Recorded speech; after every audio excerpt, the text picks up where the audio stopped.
Hi అమ్మ, birthday party ఉంది, నేను ఒక అరగంటలో వచ్చేస్తాను అని చెప్పిన శాంతకుమారి alias జేసీ అనుకుంటా వెళ్ళిన అమ్మాయి వెళ్ళకుండా అట్నుంచి అటే తిరిగి రాని లోకాలకైతే వెళ్ళిపోయింది. అసలు ఏం జరిగిందంటే ఇది విశాఖ నగరంలో జరిగిన సంఘటన. విశాఖ నగరం విశాలాక్షిలో ఒక రూమ్ అయితే తీసుకున్నారన్నమాట. అది లాడ్జ్ తీసుకున్నారు. 118, 119లో 5 మంది అబ్బాయిలు 2 అమ్మాయిలు అయితే కలిపి తీసుకున్నారు. వాళ్ళ ఒక అబ్బాయి వచ్చేసి నువ్వు నా లవర్కి వచ్చేసి ఏం చెప్పినావు, నాకు వేరే వాళ్ళకి సంబంధం ఉంది అని చెప్పావా అని చెప్పేసి ఆ అమ్మాయి మీద దాడి అయితే చేశాడనమాట.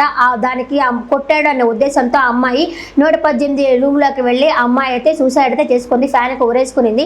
ఎంతసేపటికి డోర్ తీగపోయేసరికి వాళ్ళంతా ఏమైందో అనుకుని డోర్ తీస్తే ఆ అమ్మాయి అయితే చనిపోయింది. వాళ్ళ ఇంట్లో వాళ్ళకి ఫోన్ చేసి చెప్పారు ఇలా మీ అమ్మాయి చనిపోయింది అనేసి. ఇంకా ఏం చేద్దాం అనుకుంటే అమ్మాయికి అంటే డబ్బులన్నీ ఉన్నాయన్నమాట. ఏం చేయాలా అని చూస్తూ ఉంటే ఇంక వాళ్ళ అమ్మ వాళ్ళు ఏం చెప్తున్నారంటే మాకు న్యాయం కావాలా, ఆ అమ్మాయి వచ్చేసి డబ్బులు ఉన్నాయి, ఆ అమ్మాయి ఊరేసుకునిందంటే ఊరేసుకున్న అమ్మాయి కాదు, కావాలని వాళ్ళు ఏమైనా ఊరేసారేమో అని చెప్పేసి అయితే వాళ్ళైతే మాట్లాడుతున్నారు. కానీ ఒకరికొకరు లవర్ ఉన్నారు. కానీ వాళ్ళ అమ్మ వాళ్ళు మాత్రం భయంకరంగా ఏడుస్తూ ఉన్నారు. వాళ్ళ చెల్లి కూడా ఏడుస్తూ ఉంది.